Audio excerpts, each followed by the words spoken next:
তো সুন্দর এরকম একটা চৌকো গলা ফিনিশিং আনতে চাও, তো কাপড় কম আছে, তো কম কাপড়ে কি করে পট্টি বানিয়ে দেখো চৌকো গলাটা ফিনিশিং করবে সেটাই দেখে নাও এই ভিডিওটি থেকে।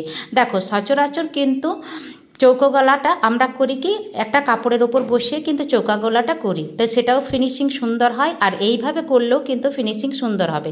তো দেখো আমি কিন্তু পট্টিটার মাপটা দেখিয়ে দিয়েছি, ভালো করে লক্ষ্য করবে যে কিভাবে কতটা মাপ নিয়েছি আর কিভাবে আমি কিন্তু পট্টিটা সরু সরু করে কেটে নিচ্ছি।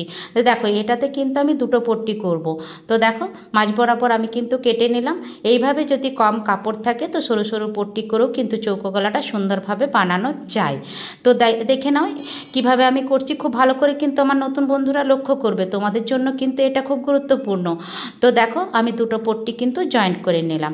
এবার আমি কিন্তু ধার বরাবর একটা পাক্কা সেলাই দিয়ে দিলাম, তাহলে কি পরবর্তী সময়ে যখন পট্টিটা আমাকে উল্টানো হবে তারপর আর সেলাই না দিলেও হবে, আমি একবারে পট্টিটা রেডি করে নিচ্ছি। তো এবার আমি কিভাবে দেখো পট্টিটা বসাবো সেটাই তোমরা দেখে নাও। দেখো জামাটাও সোজা দিকে, পট্টিটা কিন্তু সোজা দিকে বসালাম।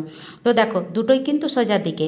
দেখো এইভাবে সুন্দর করে হালকাভাবে সেলাই করে দেখো এই কোনাটার কাছে যদি বুঝতে না পারো একটা চকের দাগ দেবে, আর এই কোনাটার জায়গায় দেখো কাপড়টা কিন্তু এক ভাঁজ করে নেবে, একটু ভাঁজ করে কিন্তু দুপাশ থেকে একটু ভাঁজ করে ভাঁজটা কিন্তু একদিকেই থাকবে।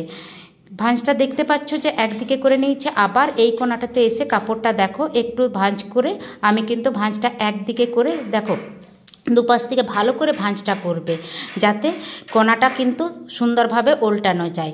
তো দেখো এইভাবে আবার ভাঁজ করে নিলাম, আর তারপর আমি কাপড়টা ঘুরিয়ে সুন্দরভাবে এই যে একটা সেলাই দিয়ে দিচ্ছি।